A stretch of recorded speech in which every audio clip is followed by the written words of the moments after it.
Welcome to Mind Money Balance. I'm your host, Lindsay Bryan-Podvin. I'm a woman of color, popcorn connoisseur, and one of the first financial therapists in the United States. This is the weekly podcast all about making money feel good in your relationship. The no guilt, no shame podcast, so you can stand in your power as a couple. Let's go.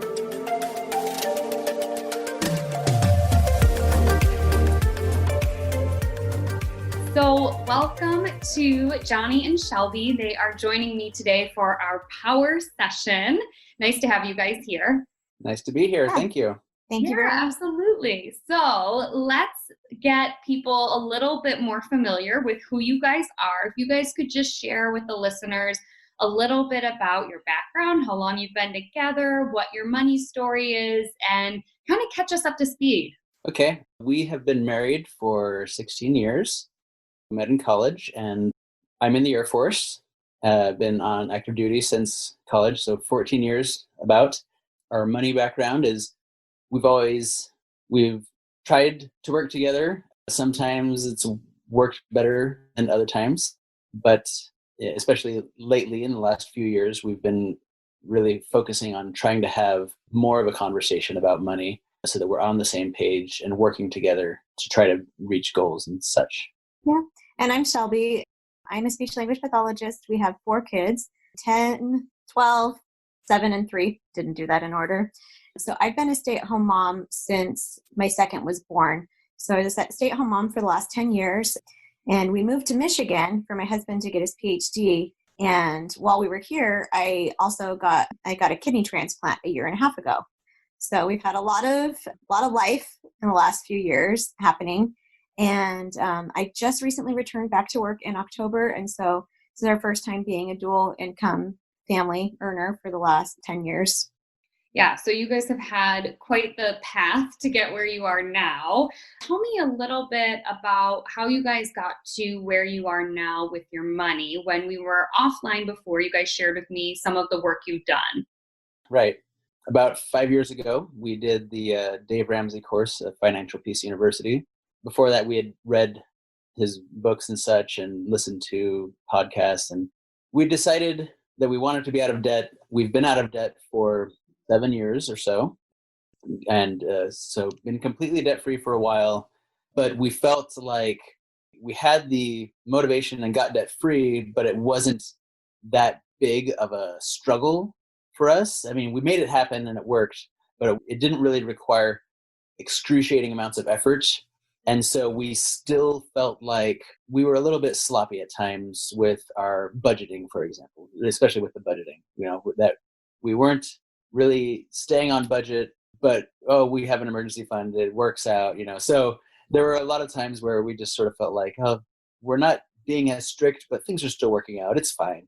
So things like that. But we've been saving for retirement, and lately, so in our entire marriage, we've always either rented or being in the Air Force, living on base housing.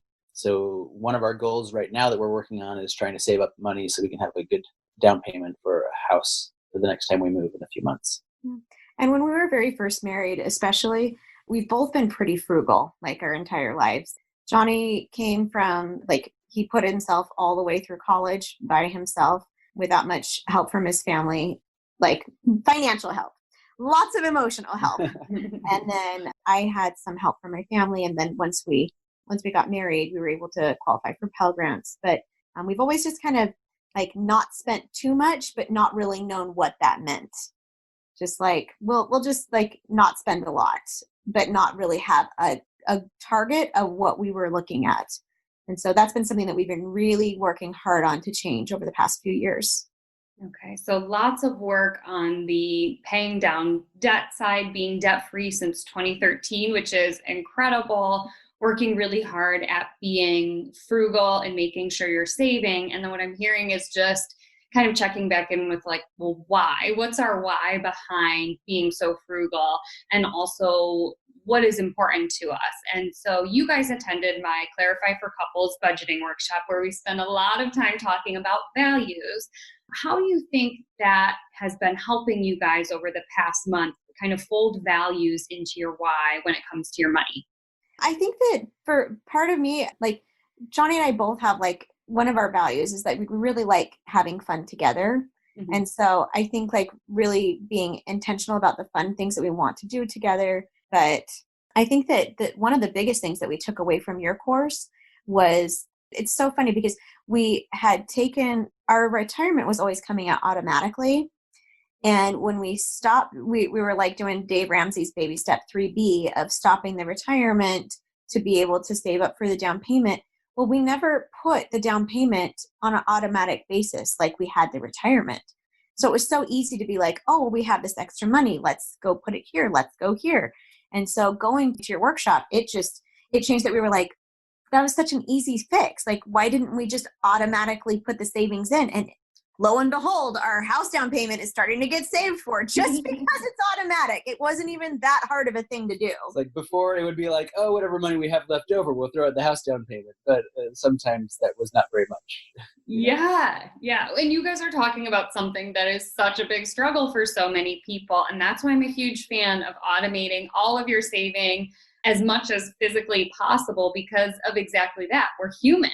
So if we see a couple extra $100 show up in our bank account, it's really easy to spend money, even for you guys who identify as even more of savers. You're still like, oh, cool, I've got this extra little bit of money. We're going to do something with it. So now that you guys have that auto save, that sounds really good. So let's get into what you guys want help with today. So tell me kind of what your struggles are or what you're looking for today so we can dig into the coaching piece. Yeah, for me, like we've been reading your awesome book, your financial. Oh, yay! I'm so glad. And so we were talking about like just some of our childhood things, like some of our money things that we brought into our marriage.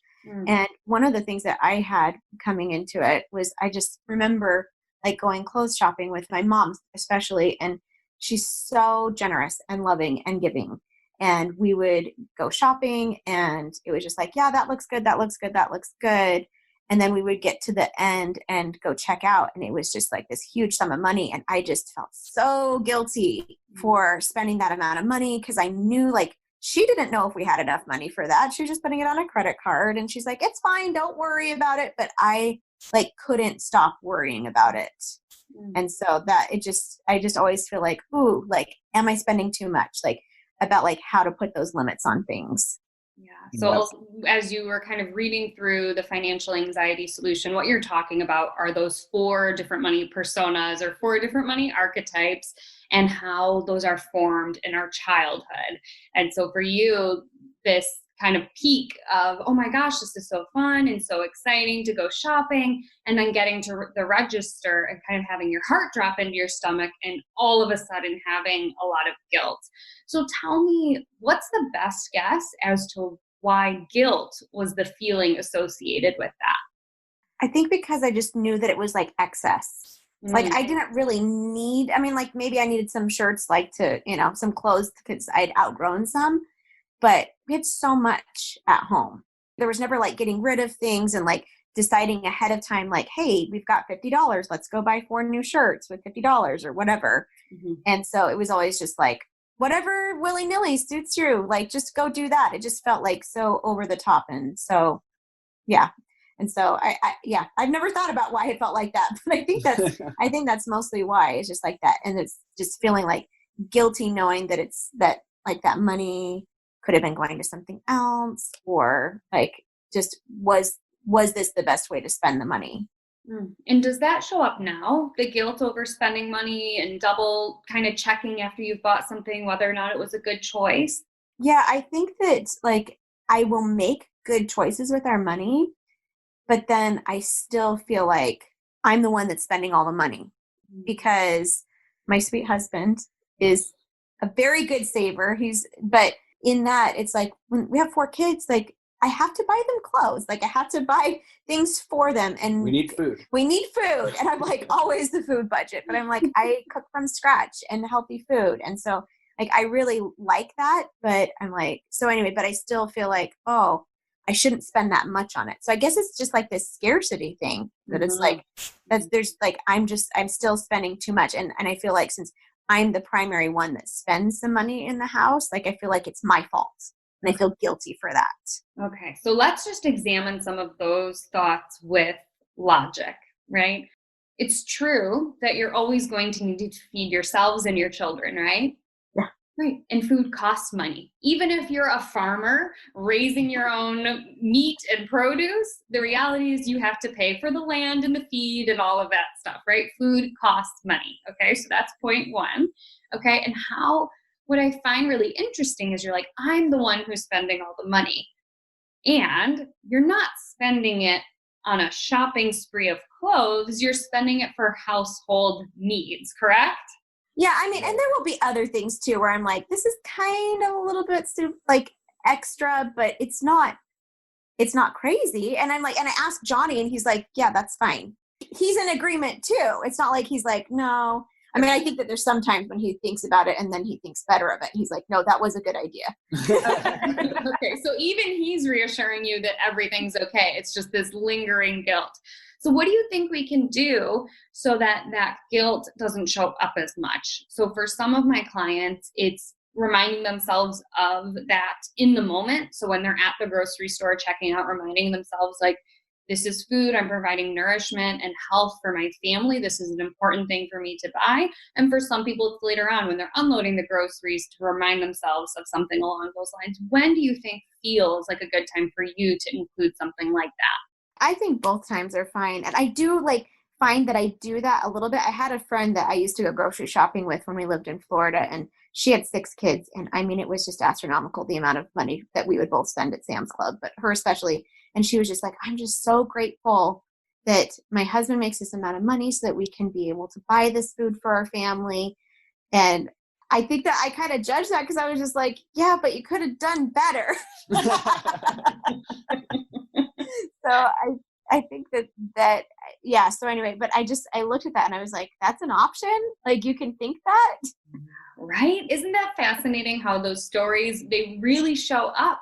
And like, as I listen to you, I mean, the listeners can't see, but your face is making it really clear that you understood that was like, you weren't really wanting to judge your friend. It was just this subconscious thought that like popped up to the surface and you're like, whoa, where did that come from? Like, obviously she's got to feed a family of 8 and yeah, sure, it's expensive, but feeding a family of 8 is going to cost some money. Okay.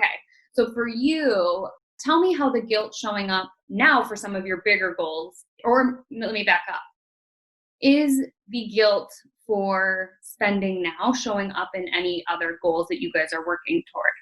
I think it's mostly that it's just like, I feel like we could save more if I wasn't spending money on different things. And it's not necessarily just groceries and like necessities too, but it's like, oh, this is a good deal. This would be really fun to like do this thing with the kids, So I think that it's just like, I feel like I know this about myself, that I'm a pretty like all or nothing person. Like I'm really working on it, but we should be able to like all of our money into savings. And I'm like, like I feel guilty that we don't put more into savings. Because I'm like, if he was in charge of all the spending, we would be putting more into savings, I think. But I don't know. That's also something I should probably question, because he does come home from the grocery store sometimes and I'm like, what did you buy? So let's just play around with this idea. I should be saving all my money. Using logic, how realistic is that? Not really. Yeah. No, it's not realistic. And one of the first things you guys said was our shared value is fun. And yes, you can do things that are fun that don't cost a lot of money. And sometimes spending some money, I mean, you just mentioned, Shelby, sometimes I want to buy something that is fun for the family. And it's like, those are the memories that your children are also going to hold on to. And since most of your kiddos are on the younger end of things, they're going to soak up the way that you interact with money now, and to help teach them that money can be fun and it doesn't all have to be about saving 10 or 20 cents here and there. Like there can be some joy in spending money in exchange for something that might be a fun experience. Absolutely. Very true. Yeah. Something that has helped too since your course as well is that we now do Friday lunch dates. Yay! And the main thing that we want to make sure that we do at our Friday lunch dates is update our budget, talk about just touch base on how we're doing with our spending and financial goals and such. And so that's been really helpful because there's only so much that we can predict. And I think that's part of it, is that I'm just like, I think we'll only spend like this much on household stuff. And then, no, that's not how much we spend. But then we're able to talk together and be like, nope, that's how we wanted to spend our money. Where are we going to switch things around? Because I just felt like, oh, you got to like set it in stone at the beginning of the month. And if you don't get it, you fail. The end. Yeah. Right. Yes, and that is so much of the language in a lot of the personal finance space is if you mess up once, you're doomed. Or if you overspend on the third of the month, that whole month is ruined. And obviously you guys know now that I don't subscribe to that mentality because it sets couples up to fail and to feel guilty and to feel ashamed, which like already is so tied up in money. So I love that you guys are able to see some flexibility in your money and have that be, show up for you. That's great. Yeah. So Johnny, tell me a little bit about what you're looking for. What kind of things have been coming up for you? So like Shelby talked about her background and childhood and things, when she was asking me about, some of my memories that I might have had from my youth, the things that I thought about were times when we would need shoes or something, for example. Like I had these shoes that I liked, but I wore them all the time, and I was, only 9 years old or whatever, so they got worn out, and they had these holes in them. They were just like cloth shoes, and they had these holes in them, and I remember like other kids that were friends of mine at school being like, you got all these holes in your shoes, why don't you tell your parents you need, to go get you some new ones? What's wrong? And I don't know, I just always had like the feeling that we didn't have a lot of money, or, that I didn't want to create a burden on my parents of like, oh, I need new shoes, and like bring up this, these feelings of, I didn't want to cause a big fuss over me, I still feel that now in my adulthood that I am like, don't cause a fuss over me. I don't want to like, if we have money, or it's really hard, and Shelby will attest to this, it's hard for me to feel like I should go get something for myself. He will come up to me and be like, my jeans have holes in them. Yeah, you're 38. It's totally cool if you can go to the store and get you some jeans. And it took him 3 months to go buy himself some jeans. He's getting a Ph.D. He's really busy right now. But that aside. Yeah, I mean, or even like, I don't know, like I get birthday money or something like that. And I'm like, it just sits there as like this gift card that I got, and it just sits there for a long time. And I'm like, I don't really know what I would want to spend that money on. I don't really want to spend money on myself. And so I would try to come up with something of being like, I'll just add it to the Amazon thing and it'll get used for something else. Wow. Okay, so we've got two people who don't like to spend money, but they come from different places. So for Johnny, it's this feeling of like, I don't want to be the center of attention. I don't want people to make a fuss over me. I don't want the spotlight on me. And for Shelby, it's more of guilt of, we have things that work at home. Is this a wise choice? So they're a little bit different, but the outcome is the same, which is not spending money or being worried about spending money. So Johnny, let's back up a little bit to your childhood. That example that you provided with the holes in the shoes is really powerful. Is it true that your family wasn't able to afford new shoes? No. Okay, so where do you think that came from? Well, but I do remember we would go shoe shopping. My parents would say something like, we have $30 to get your new pair of shoes. I mean, this was a long time ago. So you could get a reasonable pair of shoes for $30. And they'd be like, if you want more expensive pair of shoes, then you'll need to pay the extra money. So things like that, where it's like we did have money for shoes, but I mean, there were 7 kids in my family, so it cost a lot to even just feed us too, so things just, it cost a lot of money when you had 7 kids around. And he was number 6, so he kind of, yeah, we were kind of over it by the time he came around.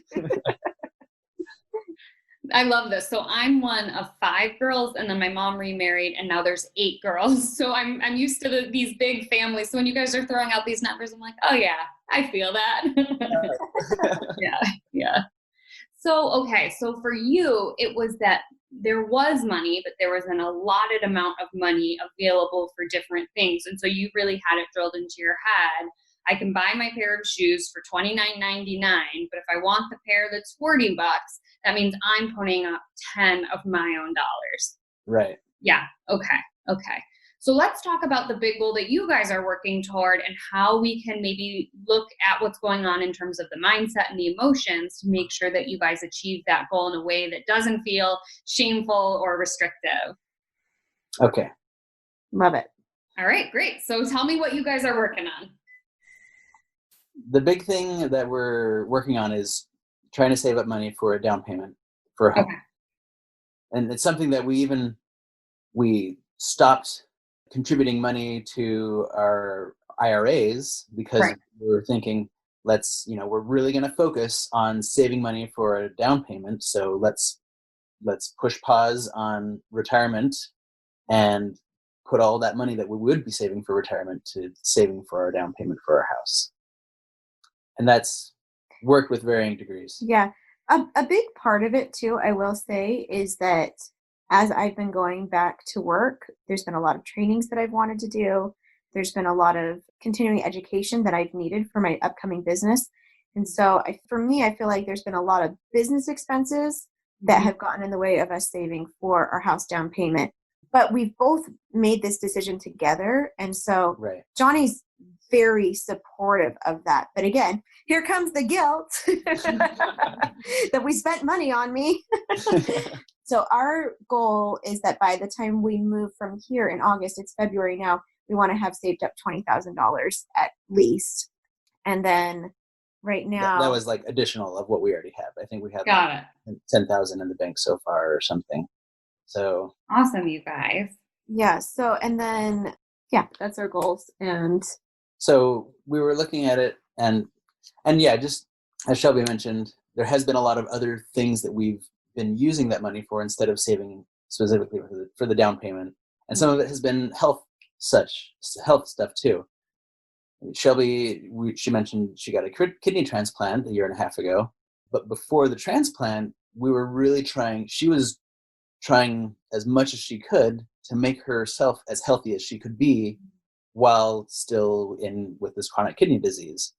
And so that involved additional doctors seeing specialists that were not covered by insurance and things like that. So, but we made the choice, hey, we want to have a healthy mom in our house. We want to have, I want her to feel as best as she can. So we made the decision, hey, this is worth it to spend this extra money on your health.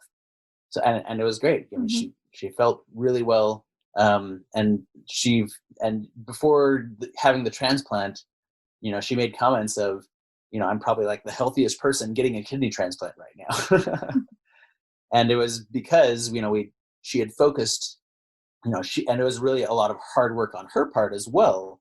Part of seeing the doctors and the extra treatment was her really having to adjust her diet to really cut down on inflammatory foods and things like that. So, and it was a lot of hard work for her to adjust how she was eating, but she worked and made it happen. And it was really good. And so things like that, where it's like, we've had a few sidetracks. we haven't been saving all that money for the house down payment like we were hoping we could do, but we've been using it intentionally on things that have been really beneficial, either for Shelby's health, for our family's otherwise wellness, or for her professional goals. And so it's really been a lot of investing.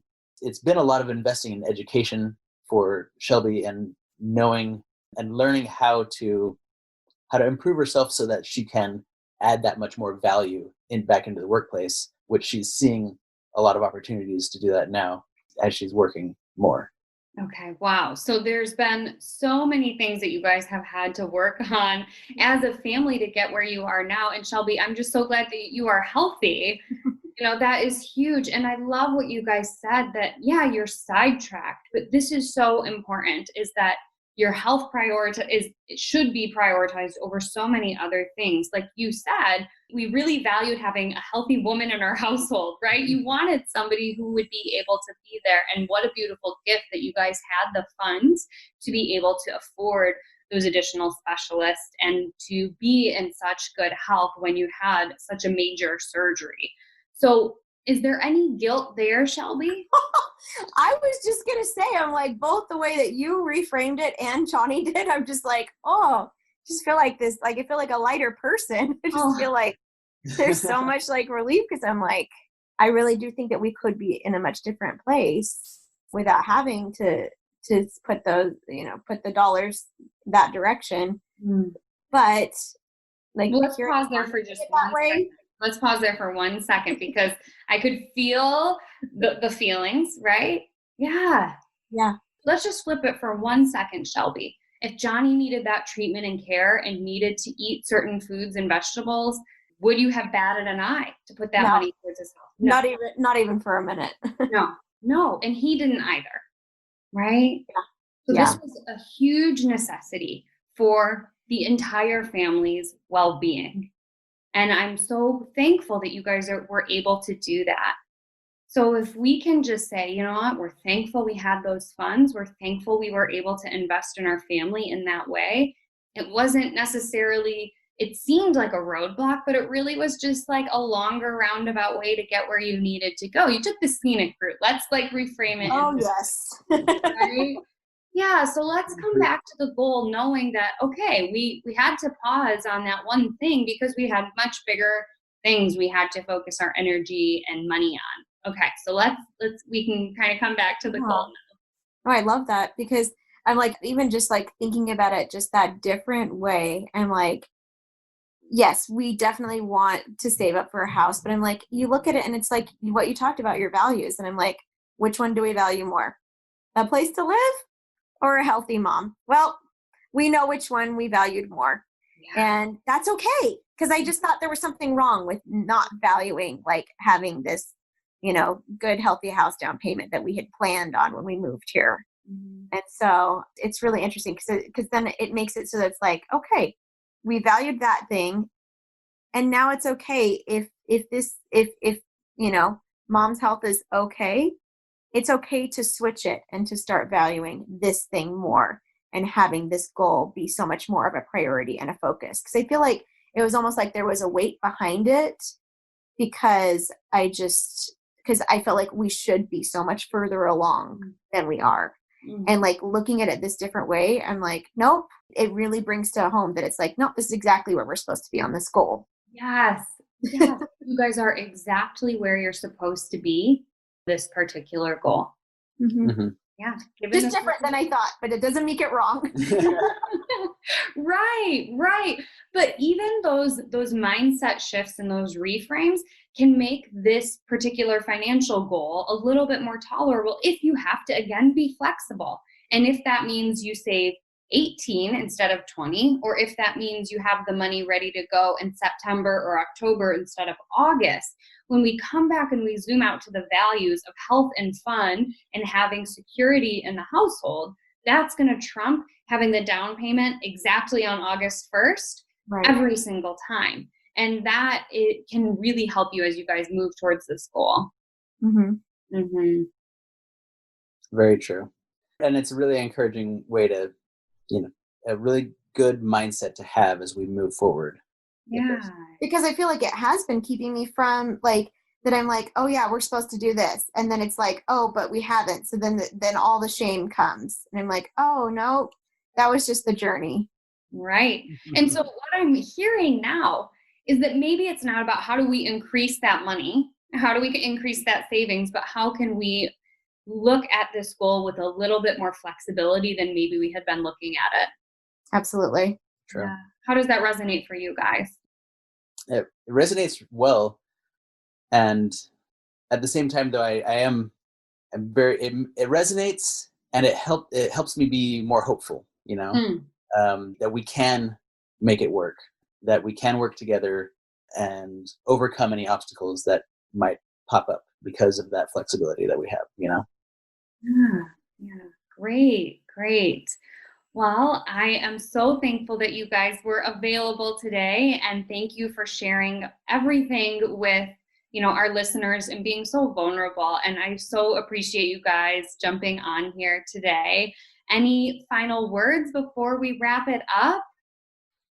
I think the theme of today is flexibility. Like, I just really like that, like when we're doing our budgeting throughout the week, like it's being flexible with that. When we're looking at our goals, it's being flexible, like having an endpoint that we know we want to hit, but even if it's not exactly when we're going to hit it how we think we are, I think that we'll still get there. And it is like just keeping up that flexibility and that self-compassion. And I think having, knowing what our values are, really focusing together on, as we're being flexible, remembering what our values are and remembering how we want to work together based on those values to achieve those goals. Yeah, great. So flexibility in some goals and always coming back to the values that are important for you guys as a unit and thus your family. Great. Well, thank you. That was an awesome takeaway. You guys take good care. Thank you. Yeah, thank you. I absolutely loved that episode with Shelby and Johnny. I found their session to be so illuminating about a lot of the things that I hear come up in the personal finance space, right? So there's so much pressure to meet these goals and to cut from your spending and to increase your income, which, in and of themselves are not a bad thing, but it forgets about that we're all humans and that life happens. And today's session was just such a good reminder that there's so much more to life than the black and white in dollars and in money. And I was so thankful that both Shelby and Johnny were willing to be vulnerable and open and to have that open and honest conversation. And I really hope that you were able to take away from that the purpose of having additional money and saving towards those goals should always come back to a value for you and for your partner. And I love that for Shelby and Johnny, it came back to fun and their family, and they were able to start working towards peace by moving around some of those deadlines that they had for getting their down payment. And if you're curious at all about what they were talking about at the beginning of today's session, they were talking about my Clarify for Couples budgeting workshop. And they attended one live with me. And what I found was that so many people had wonderful feedback, but they also said, oh my gosh, I needed more time. So what you can do if you're interested in doing your own Clarify for Couples, you can head to my website, www.mindmoneybalance.com/clarify, and you will find the information there about how to do a workshop kind of at your own pace. So it's 3 different modules that will walk you from kind of where you guys are at in your relationship to different values that you guys have, and then it will transition you into how to get up a spending plan. And I prefer the word spending plan over budget, or words, I guess, but how to fully automate your spending plan so that you can save towards your goals and remove some of that decision fatigue from creating a budget. So if you're interested in that, again, it's at my website, mindmoneybalance.com/clarify. It is 3 different education modules that you can do at your own pace to get a better sense of why you are saving for your goals and why you are trimming your spending in a way that works for you. And you'll hear me reiterate a lot of the things that I shared with Shelby and Johnny in this episode. So make sure to head over there if that is something you're interested in. If you love this episode, take a screenshot and tag me on Instagram at mindmoneybalance with your favorite takeaway. I love seeing what resonates with my listeners and sharing it in my stories. Thanks so much for tuning in. I'll see you next week, right here.